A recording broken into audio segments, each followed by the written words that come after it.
A few hours ago in China, something happened that could put Red Bull under serious pressure. The FIA has just begun analyzing the RB22 after the sprint race start. And this review comes at the worst possible moment for the team. Because the China sprint exposed something nobody expected to see this early in the season. Max Verstappen finished 9th. Isaac Hadjar finished 15th. 0 points for Red Bull. And nearly a 2-second gap to the fastest car in qualifying. For a team that dominated Formula One for years, those numbers are alarming. But the real controversy began seconds after the lights went out. Because Verstappen's launch immediately triggered attention from race control. Now the FIA is reviewing the data from the start. Clutch behavior, torque delivery, and the telemetry coming from the Ford-powered RB22. At the same time, Verstappen himself delivered a brutal verdict about the car.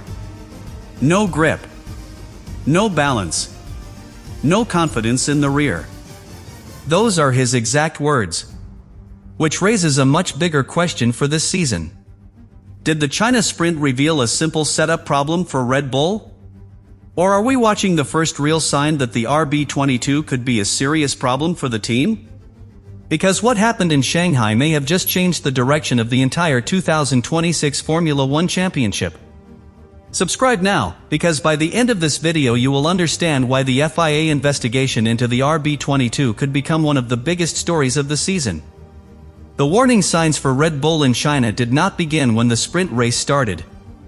They actually appeared much earlier. During sprint qualifying. And from the very first laps around the Shanghai circuit, something felt wrong with the RB22. Max Verstappen could feel it immediately. Over the radio, his messages were unusually blunt. No grip.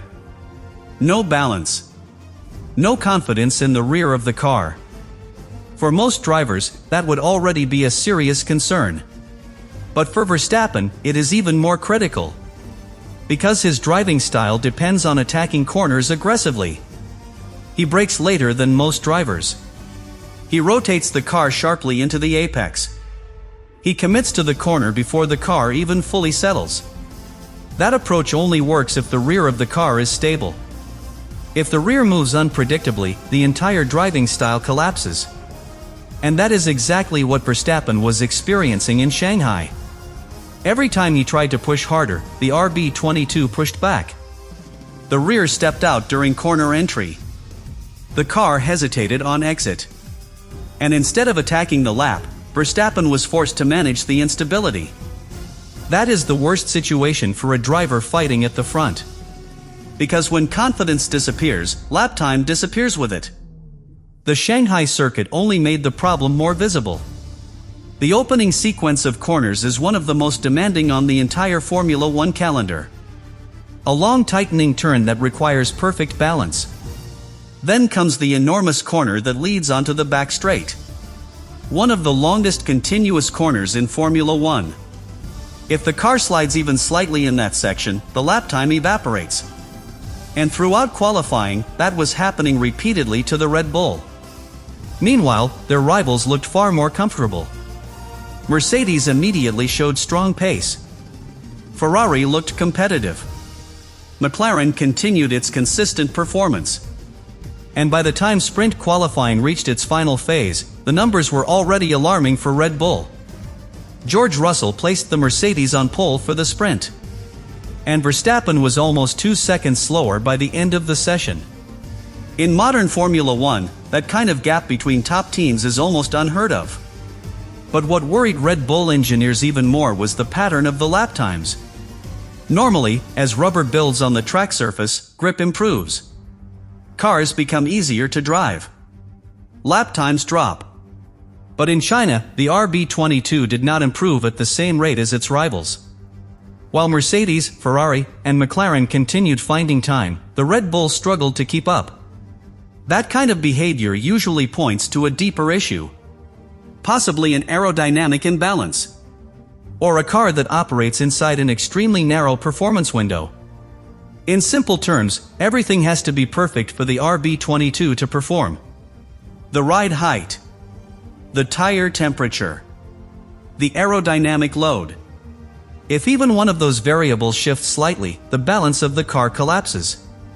Shanghai may have exposed exactly that weakness, because every attempt to adjust the setup seemed to bring only small improvements.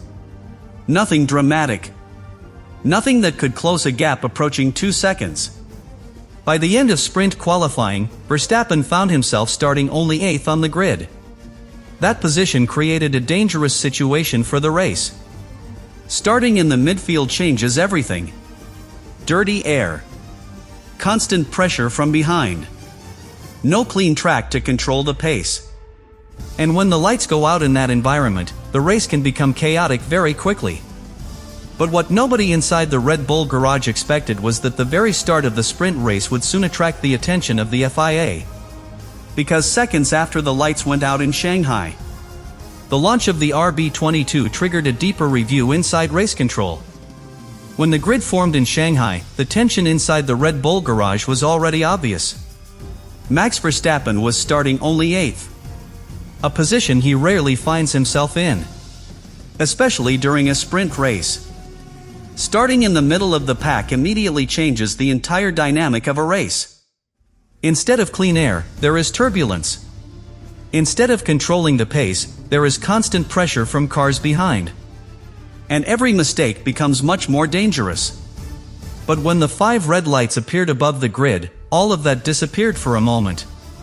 Because in Formula 1, everything resets at the start. 5 lights. Then darkness. And the entire field launches forward at the same time. Verstappen released the clutch. The RB22 surged forward. At first glance, the start looked normal. Not spectacular. Not terrible. Just a typical launch into the first corner. But within seconds, something about that moment caught the attention of race control. Not because Verstappen jumped the start. And not because he suddenly gained multiple positions. Instead, it was the telemetry. Modern Formula 1 cars generate enormous amounts of data during a launch. Clutch engagement timing. Engine torque delivery. Throttle input. Wheel slip from the rear tires. Every millisecond is recorded. And the FIA constantly monitors those numbers. If any of the patterns look unusual, even slightly unusual, the system flags the data for further review. That is exactly what happened in China. The launch of the RB22 was placed under technical analysis. For now, it appears to be a routine review. But in Formula 1, routine reviews can still become important. Because the start procedure is one of the most regulated aspects of the entire sport. Drivers must control the clutch manually. Engineers cannot assist the launch electronically. And the control electronics used by every team are closely monitored by the FIA. If the data shows anything outside the expected parameters, the governing body investigates further. But here is where the story becomes even more interesting. Despite the attention surrounding the start, Verstappen did not gain an advantage. In fact, the opposite happened.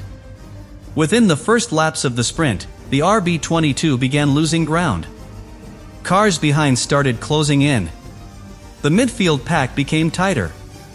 And Verstappen quickly found himself trapped in traffic. That situation is extremely difficult for any driver. Dirty air reduces aerodynamic grip. Front tires begin to overheat. And the car becomes harder to balance through corners. For the RB22, those problems became even more visible. Every time Verstappen attacked a corner, the rear looked unstable.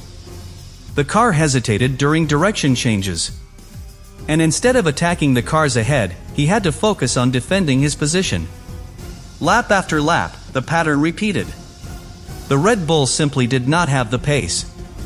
Meanwhile, the race leaders were operating on a completely different level. Mercedes looked incredibly strong. George Russell controlled the sprint from the front, managing the pace without major pressure. Ferrari stayed within reach. McLaren remained firmly inside the leading group. And Red Bull, a team that once dominated Formula 1 weekends, looked stuck in the middle of the field. Then the race took another turn. A late safety car was deployed after Nico Hülkenberg retired from the race. Suddenly the field compressed again. Every gap disappeared. For teams struggling earlier in the race, this moment created a new opportunity. Fresh tires. A restart. One final chance to fight for positions. Most teams immediately reacted. Drivers dived into the pits. Strategies changed in seconds. And for a brief moment, it looked like the race might open up again. But when the sprint restarted, the same problem remained. The RB22 still lacked pace. The car still looked nervous in the corners. And Verstappen simply could not attack with the confidence he normally has. By the time the checkered flag waved over Shanghai, the result was impossible to ignore. Max Verstappen finished 9th. Just outside the points. And his teammate Isaac Hadjar crossed the line in 15th place after a difficult race stuck in traffic. 2 Red Bulls. 0 points. For a team that dominated the previous era of Formula One, that result sent a clear signal through the paddock. Something is not working with the RB22. And that realization is exactly why the FIA's review of the race start is attracting so much attention. Because when performance problems appear at the same time as technical scrutiny, the pressure on a team grows very quickly. And in the hours after the sprint ended, engineers across the paddock began asking a much bigger question. Is the RB22 simply struggling with setup? Or did the China sprint reveal a deeper problem inside the design of Red Bull's new car?